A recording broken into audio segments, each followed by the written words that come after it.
Assalamualaikum warahmatullahi wabarakatuh. Alhamdulillah, wassalatu wassalamu ala Rasulillah wa ala alihi wa sahbihi wa man wala hawla wa quwwata illa billah. Allahumma faqihna fid din wa 'allimna ta'wil al-ayat. Bapak sekalian rahimakumullah, kita buka kaji kita dengan bersama-sama melafazkan basmalah. Bismillahirrahmanirrahim. Baik. Pagi ini kita akan merenungkan bagaimana petunjuk Al-Quran Karim tentang seputar mengapa kita diperintahkan Allah untuk beribadah. Bahkan dalam setiap hari kita mengikrarkan diri itu, iya karena itu, wa iya semesta. Hanya kepadamu ya Allah kami menyembah, hanya kepadamu kami membawa kepada. Dari penelusuran ayat-ayat Al-Quran yang berkaitan dengan ibadah, maka paling tidak kita mendapatkan beberapa poin penjelasan.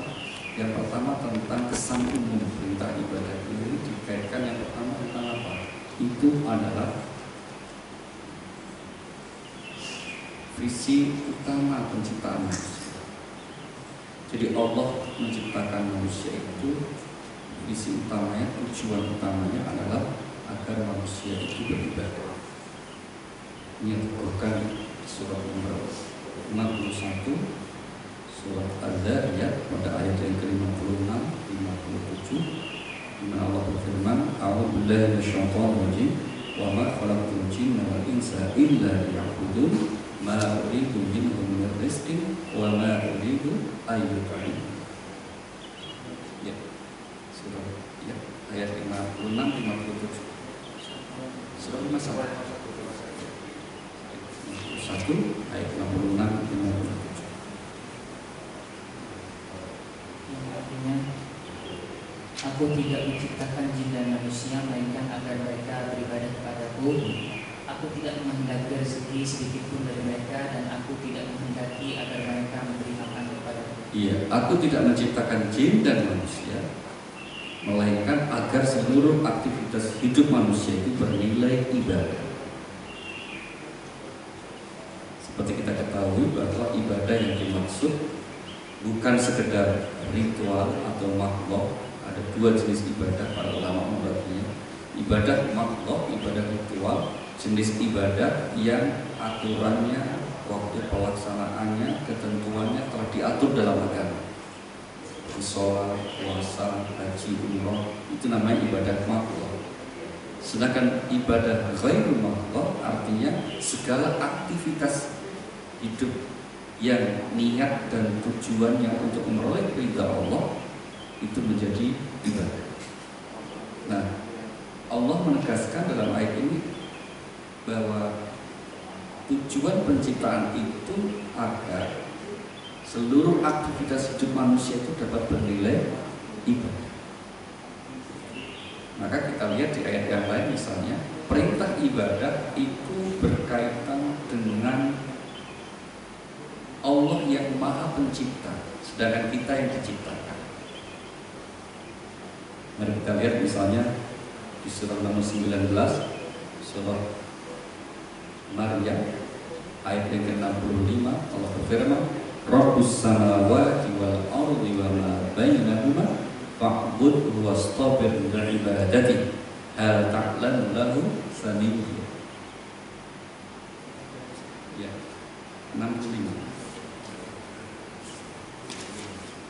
Yang artinya, dialah Tuhan yang menguasai langit dan bumi dan segala yang ada di antara keduanya. Maka sembahlah Dia dan berteguh hatilah dalam beribadah kepadanya. Apakah engkau mengetahui ada sesuatu yang sama dengannya? Iya, Tuhanlah pencipta langit dan bumi, ya, maka sembahlah Dia. Pencipta langit dan bumi, maka sembahlah Dia. Artinya Allah Sang Khalik, Sang Pencipta, kita adalah makhluk. Maka tugas kita bagaimana mengukuhkan kemakhlukan kita itu dengan beribadah kepada-Nya. Sehingga secara lebih tegas kalau kita lihat di ayat yang lain itu dikaitkan dengan kamu itu memang ciptaan Allah.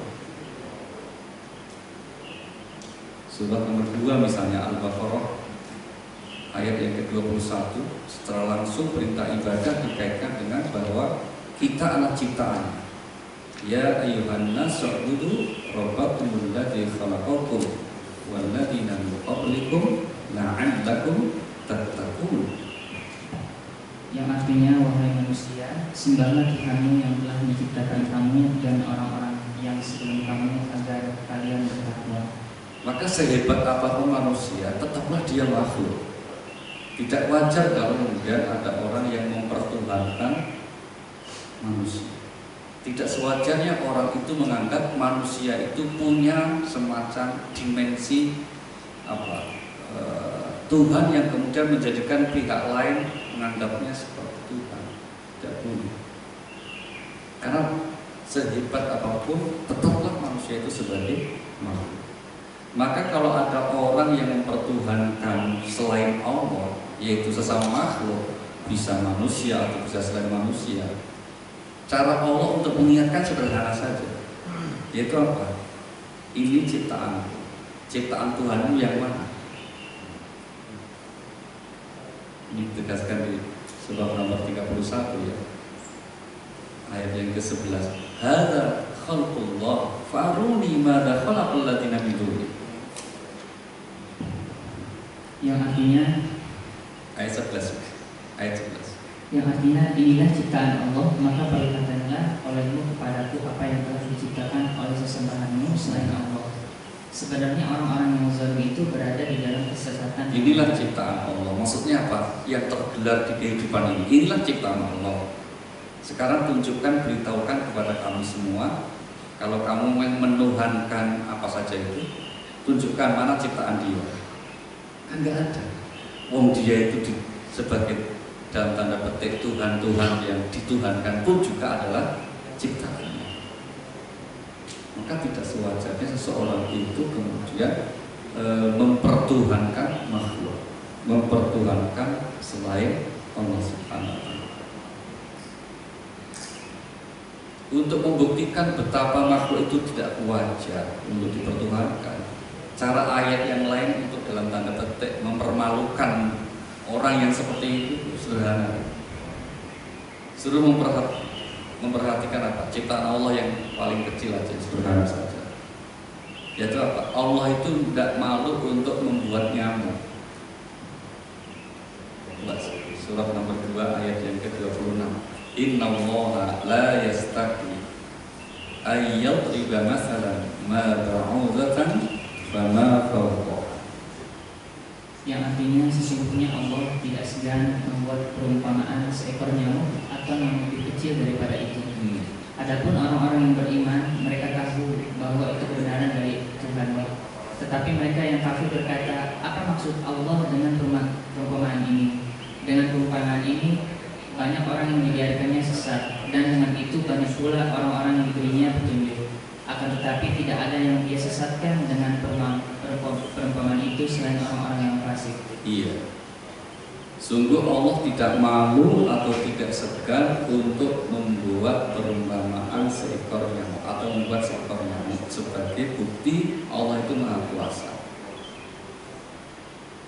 Bahkan nanti di ayat lain itu kelemahan manusia itu diilustrasikan oleh Allah dengan seekor lalat. Kenapa kok nyamuk? Kenapa kok lalat ya? Padahal kan makhluk yang paling kecil juga seperti COVID ini kan ukurannya sekian nano gitu ya. Kok nggak disebut misalnya virus misalnya? Di zaman itu belum ketemu. Di zaman itu belum ada alat mikroskop misalnya yang dapat mengetahui melihat benda-benda kecil. Maka yang binatang yang dianggap paling kecil diantaranya kok itu nyamuk, lalat, semut gitu, yang dia lihat. Maka itu yang dijadikan ilustrasi. Demikian halnya Rasulullah SAW misalnya ketika membuat perumpamaan sesuatu yang besar itu dengan yang ada saat itu sekelilingnya.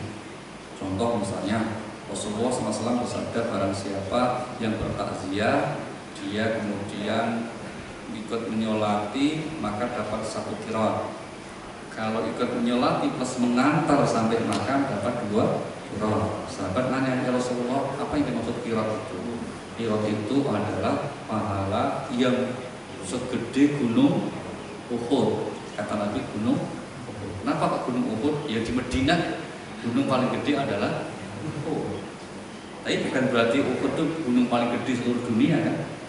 Karena di tempat lain boleh jadi bukan Uhud. Baik, ini contoh. Nah demikian halnya ketika Al-Quran membuat perumpamaan makhluk yang paling kecil ciptaan Allah untuk menunjukkan manusia itu nggak bisa yang bikin seperti itu. Itu dengan istilah apa? Nyamuk. Demikian juga lalat misalnya. Kalau Allah membuat perumpamaan ini, lalat itu kalau mengambil satu makanan, manusia nggak akan bisa mengambil lagi. Kenapa? Misalnya ini makanan di tembok atau dihinggapi, ditempel oleh lalat, itu sudah langsung berubah. Seandainya itu dilepas oleh lalat, itu sudah berbeda, gak akan bisa. Penjelasan para ulama, para ahli ilmu kan begitu. Artinya betapa lemahnya manusia. Maka tidak wajar kalau ada orang yang menuhankan selain Allah.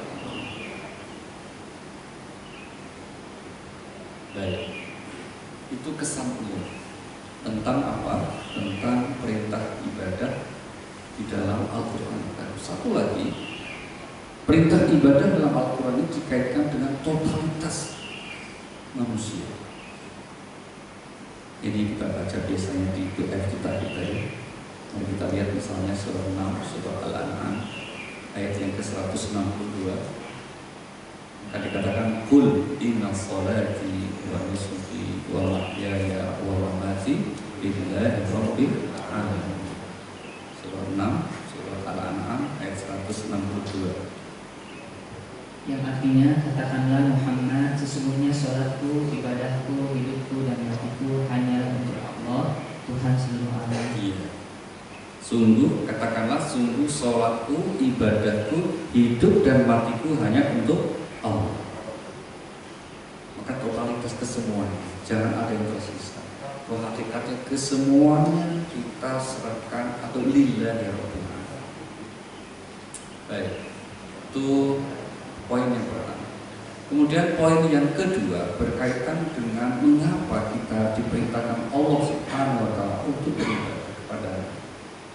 Yang pertama harus kita sadari, ibadah itu bagian kebutuhan manusia pada akhirnya, bukan semata-mata kewajiban, tapi itu adalah kebutuhan. Meskipun terkadang Allah menggunakan redaksi misalnya diwajibkan misalnya, atau diperintahkan, tetapi jangan ada kesan bahwa Allah itu butuh terhadap ibadahnya manusia. Jangan ada kesan bahwa Allah itu butuh ketaatan dan imannya manusia. Sama sekali. Tapi sebaliknya Al-Quran justru mengingatkan bahwa manusialah yang selalu membutuhkan Allah. Mari kita lihat surah nomor 35, surah Fatir, ayatnya yang ke-15. A'udzubillahi minasyaitonir rajim. Ya ayyuhan nas antumul fuqara'u ilallah wallahu wal ghaniyyul hamid. Yang artinya, wahai manusia, kamulah yang memerlukan Allah, dan Allah dialah yang maha kaya, tidak memerlukan sesuatu, maha terpuji. Iya, wahai manusia, kamulah yang membutuhkan Allah, sedangkan Allah tidak membutuhkan apapun dari manusia. Jadi jangan terkesan kalau manusia itu misalnya taat, terus nanti Allah itu tambah mulia sebagai Tuhan. Enggak. Sebaliknya kalau manusia itu ingkar, maksiat semua, terus kemudian berarti Allah itu berkurang kemuliaannya sebagai Tuhan. Ya tidak. Karena ibadah memang untuk kebutuhan manusia, bukan untuk keperluan Allah. Sehingga di ayat yang lain kita temukan, sekiranya manusia semuanya ingkar, semuanya gak ada yang mau bersyukur, gak ada yang mau taat, misalnya gitu, ya Allah itu tetap jadi Allah. Allah tetap maha kaya. Arti kaya tidak ghani, artinya tidak butuh apapun dari manusia. Itu yang ditegaskan di surah 14, surah Ibrahim ayat yang ke-8. Wa qala Musa in takfuru antum wa man fil ardi jami'an fa inna Allaha la ghaniyyun hamid. Yang artinya, dan Musa berkata, jika kamu dan orang yang ada di bumi semuanya mengingkari nikmat Allah, maka sesungguhnya Allah Maha Kaya, Maha Terpuji. Gak hanya satu dua orang, gak hanya satu komplek, gak hanya satu negara, seluruh dunia semuanya ingkar, Allah tetap Maha Kaya. Poinnya gitu ya. Jadi maka ibadah itu sebagai kebutuhan manusia.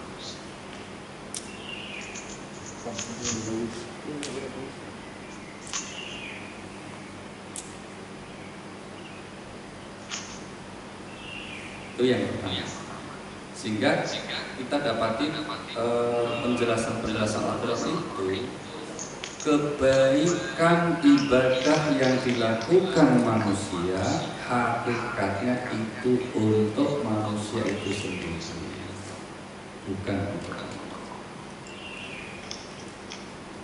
Ini hukumnya seperti itu.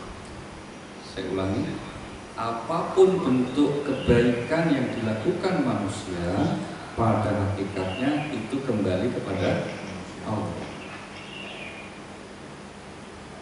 Ambil contoh misalnya, redaksinya banyak, redaksinya cukup banyak. Misalnya ada kalanya Allah menggunakan redaksi, jika kamu berbuat baik, kebaikan itu untuk dirimu sendiri. Misalnya ini surah 17 Al-Isra ayat yang ke-7 di bagian awal, in ahsantum li anfusikum. Yang artinya, jika kamu berbuat baik, berarti kamu berbuat baik untuk dirimu sendiri. Dan jika kamu berbuat jahat, maka kerugian kejahatan itu juga untuk dirimu sendiri. Nah, sudah. Itu pakai redaksi ihsan. Ada juga terkadang Allah menggunakan redaksi apa? Amal soleh. Jika kamu beramal soleh, hakikatnya amal soleh itu juga untuk dirimu sendiri. Ini misalnya disebut di surah 41, surah Fussilat ayat 46. Man 'amila shalihan falinafsihi wa man asaa fa'alaiha. Yang artinya, barang siapa yang mengerjakan kebajikan, maka pahalanya untuk dirinya sendiri. Dan barang siapa yang berbuat jahat, maka dosanya menjadi tanggungan dirinya sendiri. Dan Tuhanmu sama sekali tidak menzalimi hamba-hambanya. Iya.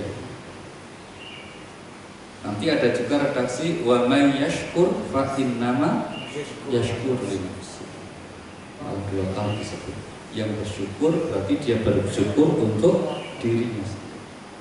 Maka prinsip bahwa keibadah sebagai kebutuhan manusia, sehingga pada akhirnya setiap kebaikan itu kembali kepada pelakunya dan keburukan itu juga akan hanya menimpa pelakunya. Maka kita itu dalam beribadah sedapat mungkin nyaman. Dalam arti apa? Ya tidak terlalu sibuk dengan bagaimana apresiasi orang terhadap apa yang kita lakukan. Sehingga misalnya kalau ada orang yang kok tidak memberikan apresiasi, tidak ngasih likes,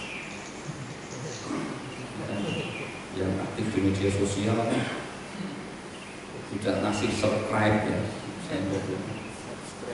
ya, itu sampai banyak orang yang hidupnya tidak jelas gara-gara apa, supaya banyak subscribe.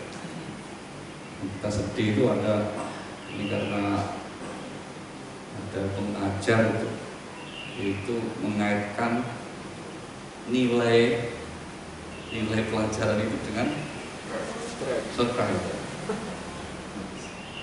Yang bikin dapat nilai A nanti kalau bisa bawa orang 10 subscribe dapat A. Kalau enggak ini kacau. Maka mohon berhati-hati kalau kita bermedsos ya, hati-hati. Karena apa? Ini kan ibarat pisau bermata dua. Memang bisa maslahat manfaat, tapi sedikit juga bisa bikin hancur. Sama dengan api itu kalau kecil itu bisa untuk bikin kopi. Ini kopi kalau ada gede, wah putih nggak apa-apa. Misalnya gitu ya, bikin teh itu bisa masak. Tapi kalau api itu menjulat kan bikin bakar. Ya, medsos juga begitu. Kawan belajar. Ada juga yang ulama yang kemudian akan tidak peduli dengan medsos. Karena apa? Mengikuti Uwais Al-Qarni. Uwais Al-Qarni itu dikatakan apa?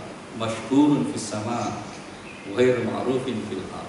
Orang yang sangat masyhur di langit di sisi Allah bersama para malaikatnya. Tokoh ini, sahabat Nabi ini selebritis langit. Orang bumi nggak kenal. Tapi di kalangan penduduk langit sangat terkenal. Nah itu Uwais Al-Qarni. Nah itu para sufi begitu. Dia ingin seperti itu. Kalau ada sufi yang minta subscribe banyak itu berarti bukan sufi, sapi. Alhamdulillah. Ya tapi yang wajar-wajar saja. Tidak usah berlebihan. Poinnya kan seperti itu. Baik. Jadi ibadah adalah kebutuhan. Maka menjadi seorang muslim yang baik ketika dia mengerjakan aktivitas dengan tujuan ibadah, itu sudah luar biasa. Sehingga kalau ada orang untuk menjalani hidup, katakanlah untuk ingin bahagia, sampai kemudian yang dilakukan maksiat, itu apa? Mau mengerjakan yang biasa-biasa saja bisa bernilai ibadah. Kok ingin maksiat? Maka ada satu jamaah yang nanya gini, Pak, saya sedih sekali Pak karena anak saya sudah dewasa, tapi sampai hari ini belum mau ke masjid sholatnya. Karena Pak masih COVID, jadi sholatnya masih di rumah, Jumatan masih di rumah. Gimana Pak caranya supaya sadar? Saya baliknya, tapi masih sholat ya? Sholat Pak, ya nggak apa-apa. Masih sholat, alhamdulillah. Yang masalah kalau tidak sholat. Kalau masih sholat, alhamdulillah. Meskipun belum mau ke masjid karena alasannya masih COVID, bisa dimengerti, bisa dimaklumi lah. Karena Pak itu juga jangan jadi ukurannya. Ukurannya kalau masih sholat itu pasti alhamdulillah. Gitu. Jadi kita itu bisa selalu melihat hal yang positif atas segala sesuatu. Karena di saat-saat seperti ini Bapak Ibu, itu mudah sekali orang ledak. Di rumah kan, mohon maaf ya kalau anaknya masih kecil gitu kan, mau nggak mau orang tuanya jadi gurunya. Kan sampai masuk ke media ya, Kompas, di media nasional itu. Seorang ibu mukul anaknya gara-gara tidak bisa jawab matematika. Padahal ibunya nggak bisa juga. Ini kan tanda kebodohan betul. Kenapa? Hanya gara-gara tidak bisa menjawab soal matematika, itu pun PR gurunya. Kok sampai kemudian memukul sampai berbuat kekerasan pada anak? Ya coba, kalau yang pintar juga buat apa? Ini bukan remehkan ya.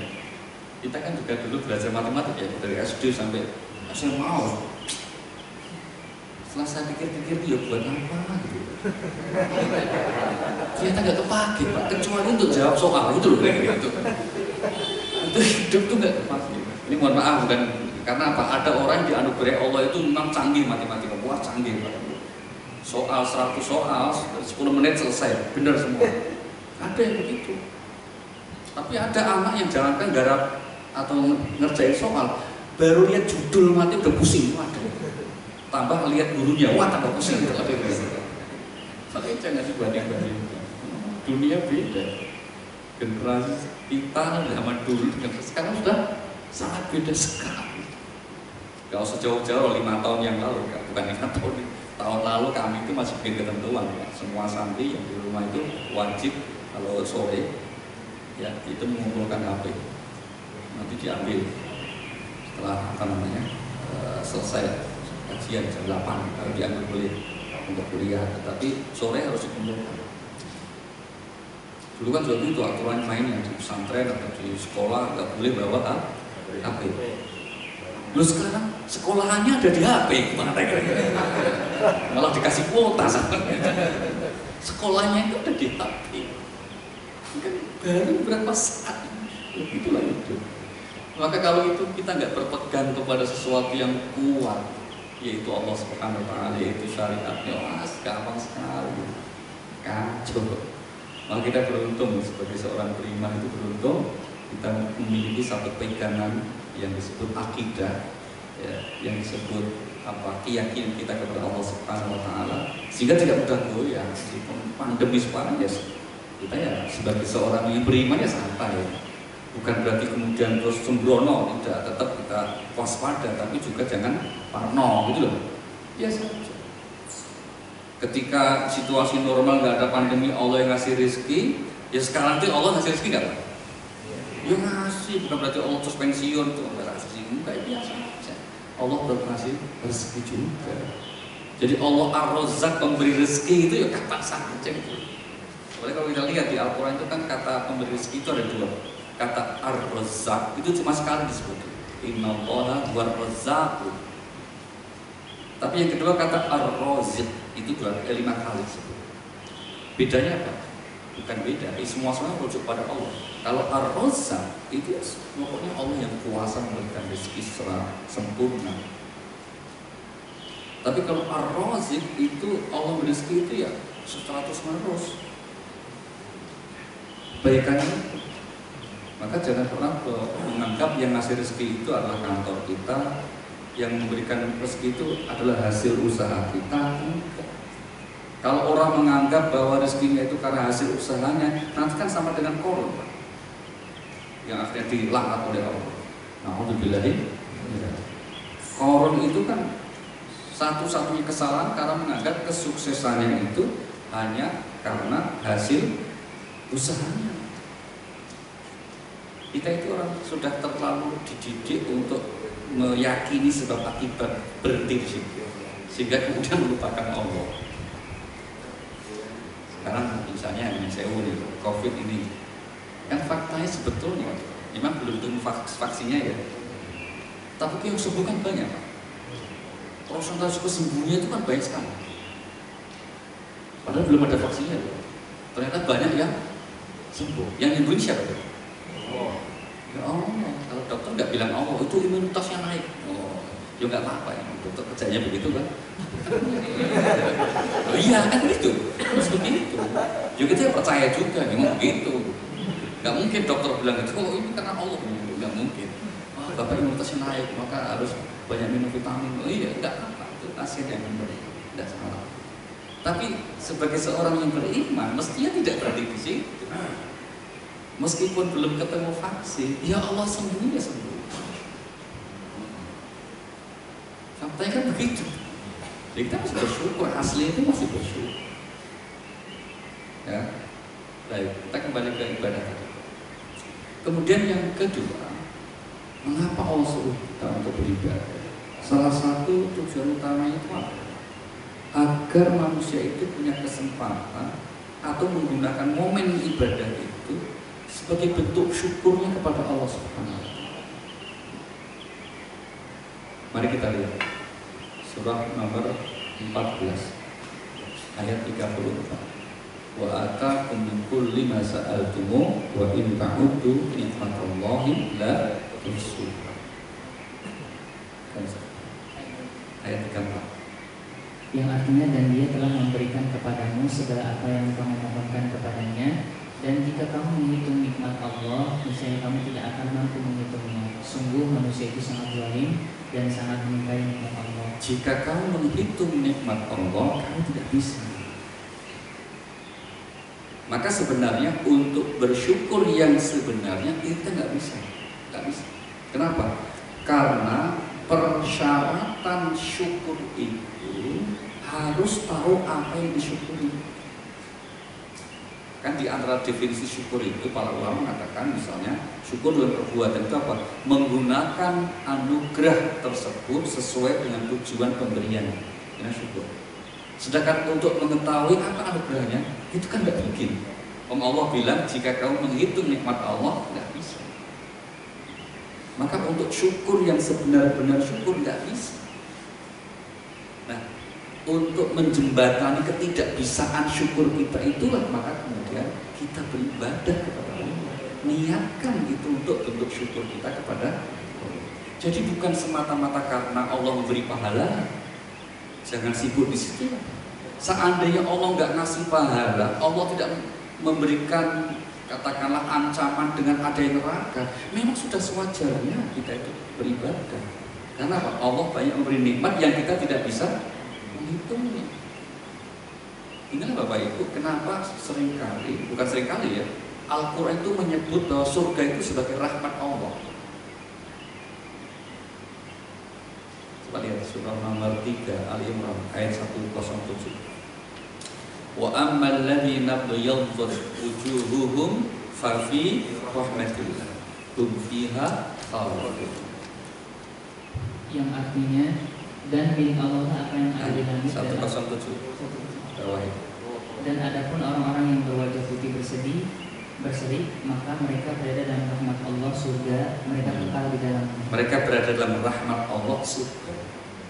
Sehingga Rasulullah SAW kemudian kan jadi bersabda bahwa orang masuk surga itu karena rahmat Allah, bukan karena amalmu. Sahabat nanya, termasuk engkau ya Rasulullah, termasuk saya. Logikanya bagaimana? Logikanya adalah seandainya Allah itu tidak memberikan balasan surga, nggak bisa Allah dinilai salah. Wong kita bisa beramal bukan karena dari kita. Kita bisa beramal pun juga karena rahmat. Yang ngasih hidup siapa?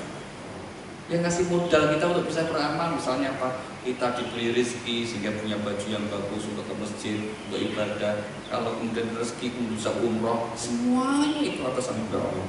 Maka kalau Allah nggak ngasih balasan surga, nggak salah. Ibaratnya kita itu punya pegawai sudah kita sekolahkan, kita kasih fasilitas hidup semuanya, tuh dikasih rumah, dikasih kendaraan, kira-kira gitu. Maka kalau orang itu misalnya sesekali bekerja sama kita nggak kasih gaji, ya udah cukup ya semua itu berdua, nggak salah kita. Tapi kok tetap Allah kasih surga, itu karena rahmat. Kira-kira. Maka ibadah itu harus kita niati ya, itu syukur kita kepada Allah. Sehingga kalau kita niat sebagai syukur, jadinya enak. Bangun malam, tahajud enak. Bukan karena semata-mata untuk arep pahala. Termasuk misalnya meskipun Rasulullah itu di dalam hadisnya juga Allah dalam ayat-ayatnya itu kan banyak memberikan kalau orang Jawa bilang itu ngebang itu memberi semacam janji pahala-pahala gitu loh. Misalnya kayak kemarin puasa Muharram, dan siapa yang puasa itu tanggal 10 Muharram akan diampuni dosa 1 tahun sebelumnya. Itu banyak sekali. Dari dia ada apa? Bagus saja. Tapi orang yang betul-betul dia menjadi hamba Allah yang berusaha untuk pandai bersyukur, gak terlintas begitu. Gak akan terlintas hanya semata-mata karena ngitung pahala. Jadi yang saya masih awam, kalau dipikir masih pahala itu masih awam. Itu sama dengan kalau kita punya pegawai terus nyuruh gitu, tolong berangkat sana itu dapat apa saya Pak? Nah kira-kira gitu, itu masih gitu. Apa nyuruh saya gitu nanti saya dapat upah apa? Itu masih gitu. Tapi kalau yang pegawai yang loyal itu, tolong kamu benar ya, siap. Lanjut aja gitu. Gak usah nanya nanti upahnya apa, nggak usah. Kalau masih nanya upah berarti masih awam. Saya nggak bilang amatir, awam aja. Awam. Maka ya kita naik kelas dikit lah, jangan jadi orang awam-awam, naik kelas dikit. Sehingga kemudian misalnya banyak sekali lagi ya bentuk janji pahala siapa Allah itu, maka sebagai seorang yang memang betul ingin menjadi hamba yang pandai bersyukur, nggak akan kepikiran awal kasih pahala ya, nonton sesama. Bahkan kalau dalam tradisi sufi itu siapa itu Robiah Al-Adawiyah itu bilangnya begini, itu urusan pahala kasihlah Anda yang beriman. yang beriman kasih surga ya Allah, kasih pahala, itu janji juga. Silakan kasih. Kalau saya enggak, kalau saya cukup enggak. Keren Pak. Kalau saya cukup ikhlas. Nah, itu ayatnya. Karena ya liqa'a barang siapa yang berharap bertemu dengan Allah, itu sudah puncak. Jejerannya Allah itu nanti di akhirat. Maka kalau ada orang yang inginnya itu begitu, nanti itu pokoknya. Dan ini kan namanya orang mahabbah betul, udah mentok cintanya itu. Saya, Pak, dia nggak lihat fasilitas itu Pak, nggak lihat fasilitasnya ini apa, balasnya apa. Yang dilihat sama, misalnya kalau kita sebagai tuan rumah ada tamu, tapi yang dilihat tamu itu, ya ini snacknya apa ya, minumnya apa ya gitu. Kita kan lah kurang ajar, meskipun tamu kita loh gitu kan. Tapi kalau tamu itu fokus kepada kita gitu, iya siap, sebagai sohibul bait gitu, kan kita seneng lah gitu kan. Nah itu, maka termasuk ibadah sebagai syukur itu mestinya hidup kita itu harus sebagai muslim mengekspresikan tuh bahagia. Harus jadi orang-orang bahwa itu kalau ke masjid itu harus kelihatan bahagianya, harus kelihatan. Wajahnya yang sumek, gak ketemu teman ya tawa. Lah muslim beribadah di tempat kajian sedih. Di rumah ketemu istri udah sedih loh. Masih tempat ibadah masih sedih. Gak pada tempatnya. Gimana orang-orang mau tertarik masuk Islam kalau kita sebagai muslim bawaannya apa? Sedih. Padahal di dunia hasanah, wa fil akhirati hasanah. Maka meskipun ada pandemi, ada COVID, tapi kita bahagia itu Pak. Dan modal bahagia itu gampang, cukup modalnya apa? Tarik ini, senyum, selesai itu. Gratis itu, nggak perlu yang aneh-aneh. Senyum itu lah Pak, Insya Allah. Iya, kan ilustrasinya sama tadi tuh. Misalnya sekali lagi ya, kita kan ada orang menyusun sewa, mohon maaf ya, kawan yang beragama itu kayaknya berat. Mungkin memikirkan gimana nanti kalau dosa-dosaku besar tidak diampuni oleh Allah, siksa yang sangat pedih. Yang diingat yang itu gitu. Yang diingat itu yang sedih-sedih tok gitu. Sehingga kemudian hidupnya hati-hati aja. Sini nggak boleh, takut dosa, takut tersesat, takut neraka. Ada yang begitu. Sehingga kalau masjid itu nunduk terus nanti begitu selesai langsung pergi. Ada yang begitu. Monggo pilihannya seperti itu. Tapi kalau saya ilustrasikan ya, kita sebagai tuan rumah laki-laki tamu ini, satu yang tamu ini wah nunduk banget. Saking takutnya sama tuan rumah itu loh. Ayo makan. Iya Pak. Satu lagu itu wah santai gitu. Waduh, bagus banget ya. Masya Allah, senang sekali, enak banget makanya. Kira-kira senang tamu yang pertama kedua? Dua lah, ini menyenangkan dong. Mensyukuri nikmat wa amma bi ni'mati rabbika fahaddits. Atas nikmat Tuhanmu maka fahaddits. Fahaddits itu bukan sekedar ucapkanlah, tapi ekspresikanlah. Ekspresikan. Maka nggak usah nyun sewu, Pak Rafiq misalnya, nggak usah kelihatan wah biar kelihatan sederhana.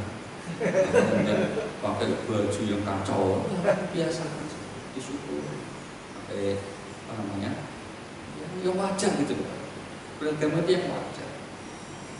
Kalau sudah apa namanya karunia kelapangan rezeki ya dinikmati, disyukuri. Ya, jadi jangan niatnya ingin menunjukkan apa namanya kesederhanaan, tapi justru malah kemudian tidak dianggap sebagai orang yang tidak pandai bersyukur kepada Allah. Baik, maka ibadah adalah bersyukur kita kepada Allah Subhanahu wa taala. Maka gembiralah karena itu syukur. Surahnya nomor 10 ayat 58. Qul bi fadlillahi wa bi rahmatihi fa bidzalika falyafrahu wa khairun mimma yajma'un. Surahnya nomor 10 ayat 58. Surah Yunus. Yang artinya, katakanlah Muhammad, dengan karunia Allah dan rahmatnya, hendaknya dengan itu mereka bergembira. Itu lebih baik daripada apa yang mereka kumpulkan. Ya, dengan karunia dan rahmat Allah hendaklah kamu bergembira.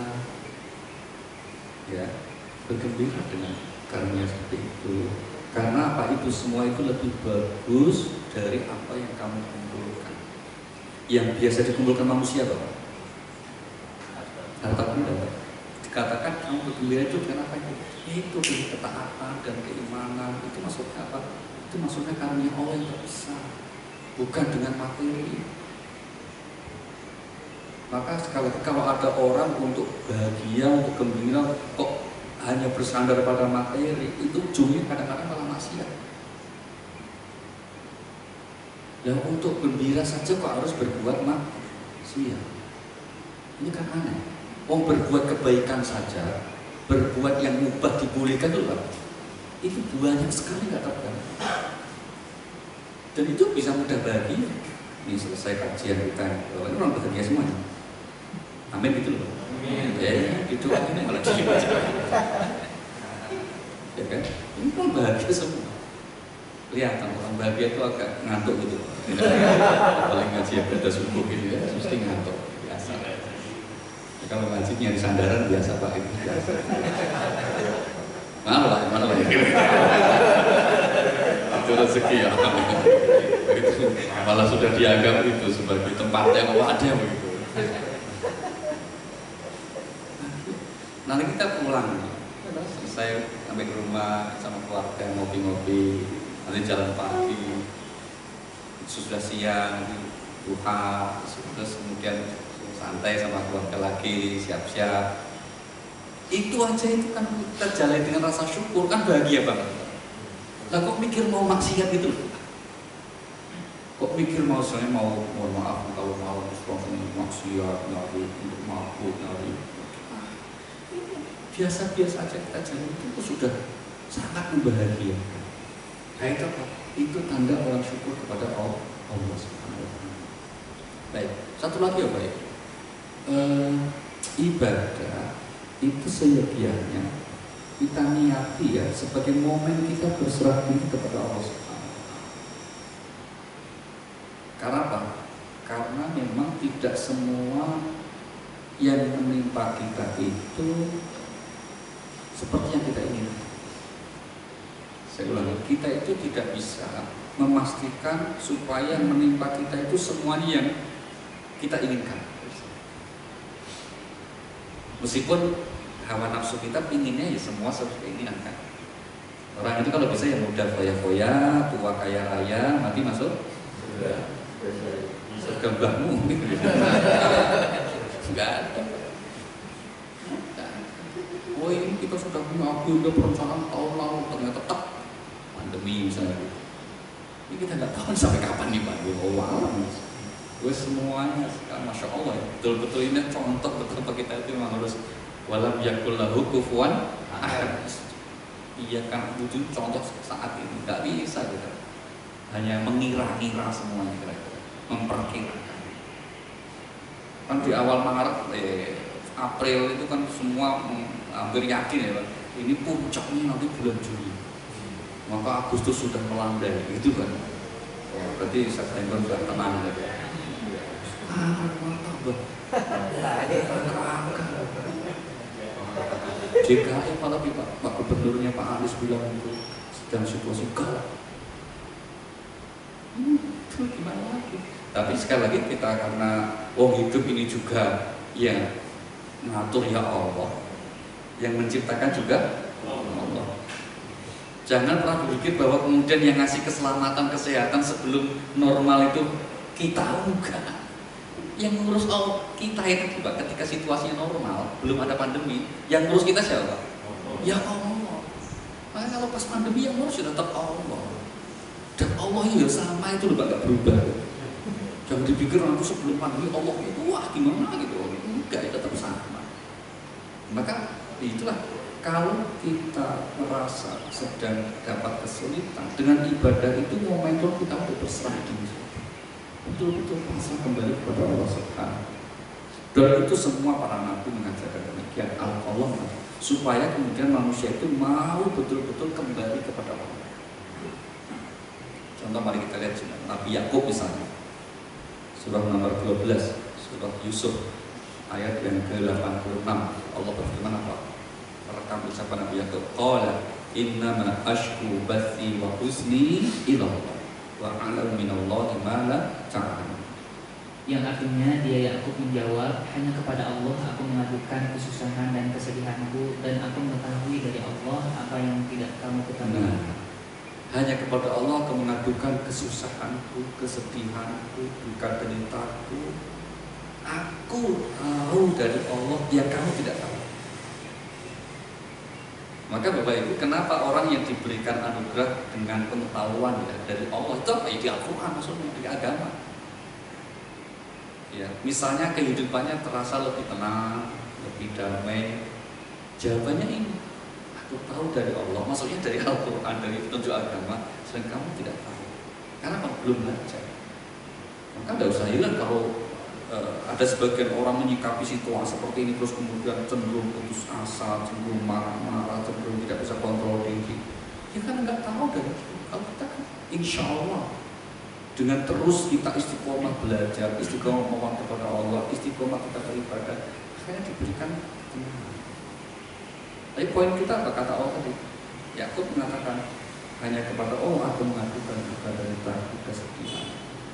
Jadi kita ngeluh, Pak. Yang paling utama itu ngeluh kepada siapa? Allah. Kapan? Ya dalam ketika ibadah itu. Jangan mengeluh di media sosial.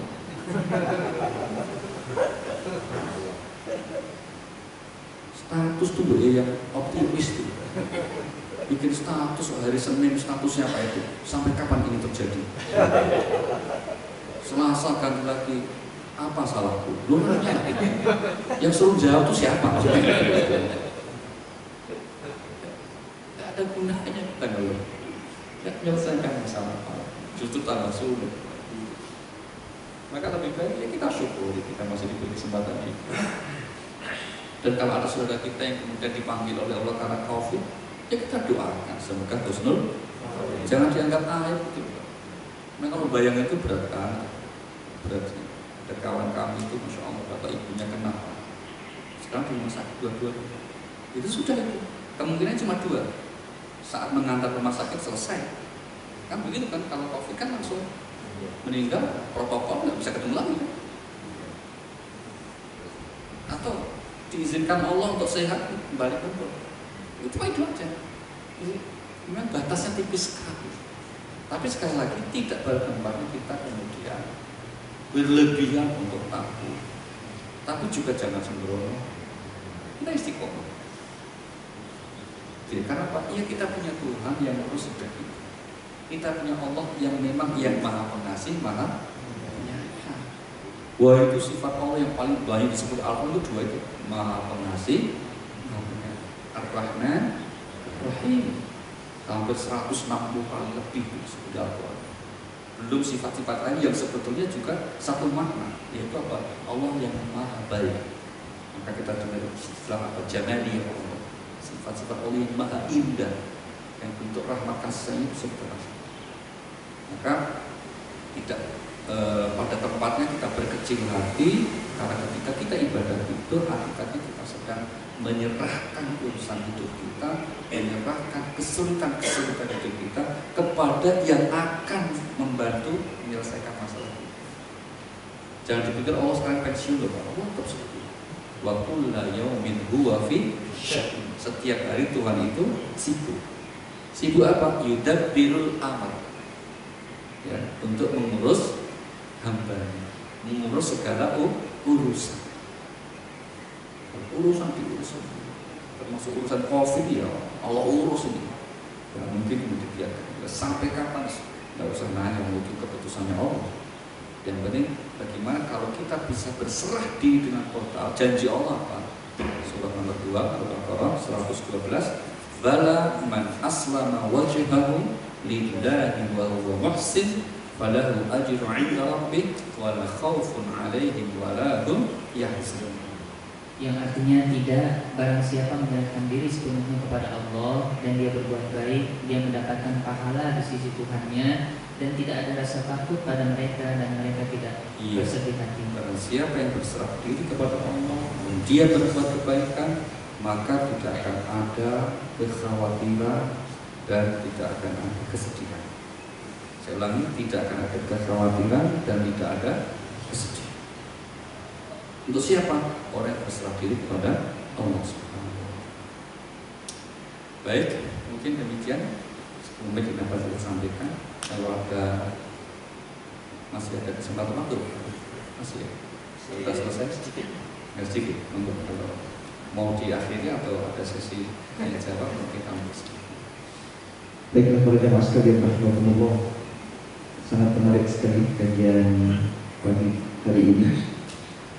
Dan selanjutnya kami berikan kesempatan kepada para jamaah untuk bertanya. Silakan Pak Pratama.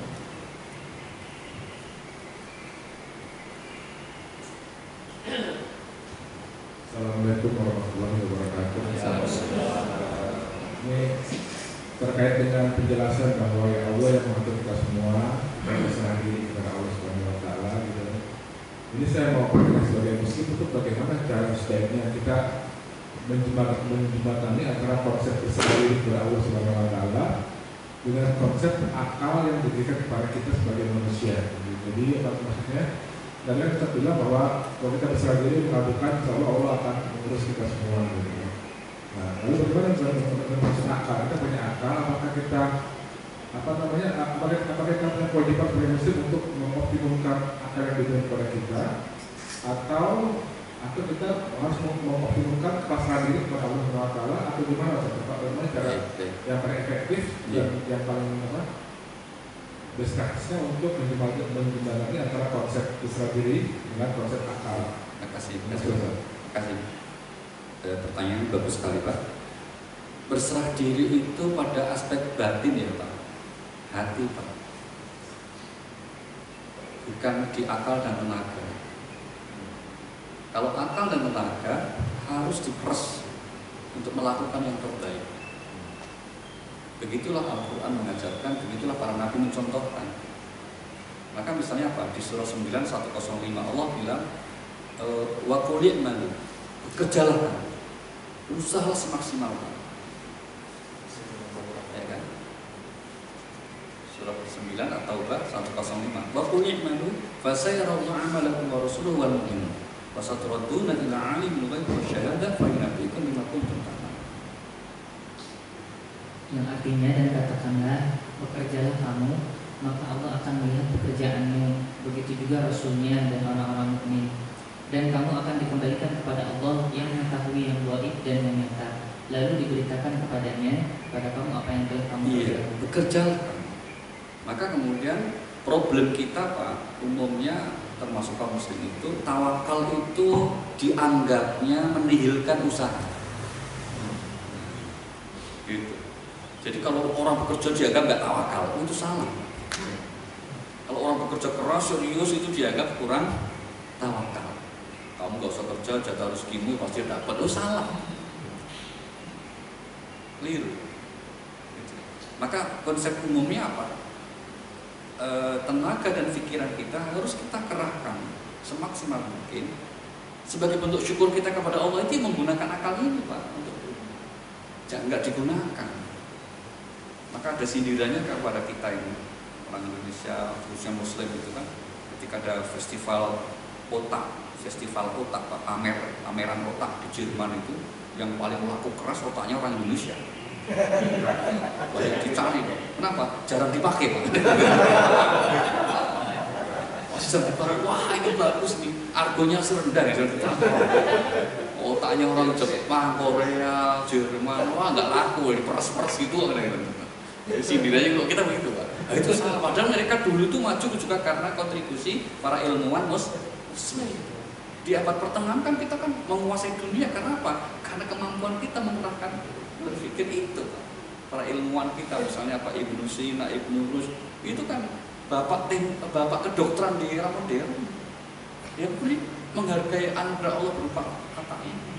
Maka keliru, maka tugas kita sekarang itu meluruskan konsep gimana supaya bahwa tawakal itu bukan berarti tidak berusaha, gitu loh. Karena masih banyak ini, contohnya ini sekarang ini coba. Para ahli mengatakan kita harus pakai protokol, tapi kan banyak yang melanggar. Mati ya mati, misalnya gitu. Karena protokol itu Pak. Nah itu kacau itu. Kadang-kadang yang ngajari ustaz juga itu. Ustaz rokok itu nasihati dokter. Ustaz, nanti rokok terus kalau mati gimana? Ya mati tinggal nyumet lagi kan. Nanti orangnya tidak mati rokoknya. Saya pernah membaca buku kata Ustaz rokok yang judulnya Bahaya Merokok. Maka setelah membaca buku itu saya putuskan untuk berhenti membaca buku itu. Baik, terima kasih ya. Jadi memang Al-Quran selalu mengajari contoh Nabi misalnya Pak. Contoh misalnya, ketika hijrah Rasulullah itu kan udah buat persiapannya detail Pak, rinci sekali, plan A, plan B. Kemudian eksekusinya juga gitu. Beliau malam-malam lewat jalur yang tidak biasa, bersembunyi. Kenapa Nabi lakukan itu? Wong itu perintah Allah berarti sudah dijamin akan ditolong Allah. Judulnya apa? Ikhtiar Pak, logika. Rasulullah mengajarkan begitu. Demikian juga Nabi Musa misalnya. Ketika kemudian puncak perdebatan dengan Fir'aun, Fir'aun kalah kan? Fir'aun akhirnya apa? Udah muntah, marah besar Pak, bunuh semua orang Israel dan Musa. Maka kemudian langsung Allah wahyukan pergi kan? Perintahkan Musa itu kan termasuk kalau di Al-Quran kan termasuk yang mohon maaf Nabi yang banyak nanya kan, banyak protes sama Tuhan gitu. Tapi saat itu dia nggak ngeyel, terima langsung. Kan bisa tuh ya Allah, masa sih nggak bisa sih ngalahin Fir'aun? Coba tolong beri saya kemampuan pukulan jarak jauh. Mau misalnya gitu ya Pak. Tapi ternyata enggak, Fir'aun Bani Israil tetap lari Pak, lari keluar. Malam itu apa yang bisa dibawa lari terus. Begitu Fir'aun bahan bala tentaranya pagi-pagi lihat kompleksnya orang Israel, kosong, kejar, ayo kejar. Udah akhirnya ketemu juga kan mereka kan gitu. Tapi akhirnya Pak, nah itulah tawakal, akhirnya Nabi Musa tawakal. Ketika Pak sampai di depan laut, depannya laut, Fir'aun dan bala tentara di belakang sudah terlihat ngejar. Nah disitulah tawakal Pak. Tapi lari dulu gitu. Tidak terus kemudian hanya diem di situ, ayo lari, enggak, aku tawakal. Salah besar. Satu saat Jakarta banjir Pak, dan musola tergenang masuk. Ada seorang pemuda yang tetap menjaga, tetap tinggal di masjid, pikir, air masuk. Nah, pasti Allah menolong saya. Langsung naik sepinggang. Ada tim SAR Pak, bawa speedboat itu. Loh, kok ada orang? Mas, ini air masuk, naik terus loh. Allah pasti menolong saya, karena sedang ibadah saya. Sampai ini Pak, datang lagi yang nolong, nggak mau si pemuda itu. Tenggelam meninggal kan? Singkat cerita katanya protes sama Tuhan, ya Allah, saya kan sedang ibadah. Apa susahnya nolong saya? Untuk supaya nggak mati kebanjiran itu, kayak saya sedang ibadah. Nggak ditolong kenapa? Jawaban Allah, lah kan saya sudah tolong, itu tim SAR. Tim SAR datang itu kan saya suruh nolong kamu. Jadi begini Allah nolong itu langsung bisa lakuin langsung atau naik bisa terbang gitu. Enggak. Itu Pak, jadi tetap aja. Bahkan saya tidak punya pengetahuan lain kecuali meyakini bahwa satu-satunya kitab suci yang menghargai akal Al-Quran. Saya ulangi, satu-satunya kitab suci yang menghargai akal pikiran itu apa? Al-Quran. Ada 800 ayat di Al-Quran dari jumlah 6.000-an itu. Itu yang menjelaskan tentang keutamaan belajar, keutamaan menggunakan akalnya. Cuma masalahnya kan yang kita otak-atik itu kan ayat-ayat masalah ibadah saja. Sepertinya kurang memberikan perhatian. Padahal ada 800 ayat, ayat tentang ibadah ritual dari sholat, puasa, haji, zakat. Itu cuma 130 ayat, 2% Pak. Ini 800 ayat tentang ilmu pengetahuan, tentang kemampuan menggunakan. Maka banyak kan, afala taqilun, apakah kamu nggak punya akal untuk berpikir? Itu tantangannya. Ya itu memang butuh usaha kita bersama untuk membangkitkan semangat kita belajar, semangat kita menghargai pengetahuan, semangat kita menggunakan akal. Cuma kadang-kadang ya terjemahnya dibalik, disalahkan. Afala taqilun, kalau kamu tidak menggunakan akal, terjemahnya dipelintir Pak. Afala taqilun, apakah nggak bisa diakali? Terima kasih Pak. Alhamdulillah pada jamaah sekalian rahmatullah. Sebetulnya kita masih ingin panjang lagi, tapi nampaknya waktu yang memisahkan kita. InsyaAllah kita akan bertemu kembali pada bulan mendatang, masih di Sabtu pekan pertama InsyaAllah. Dan kita semuanya dalam keadaan sehat walafiat. Mudah-mudahan ilmu yang disampaikan oleh guru kita bermanfaat bagi kita dan dapat kita amalkan dalam kehidupan sehari-hari. Mari kita tutup kajian kita bagi ini dengan bersama membaca doa kafaratul majalis. Subhanakallahumma wa bihamdika asyhadu an la ilaha illa anta astaghfiruka wa atubu ilaik. Sallallahu alaihi sayyidina Muhammadin nabiyil ummi wa ala alihi wa sahbihi wa baraka wa sallam. Alhamdulillahirabbil alamin. Assalamualaikum warahmatullahi wabarakatuh.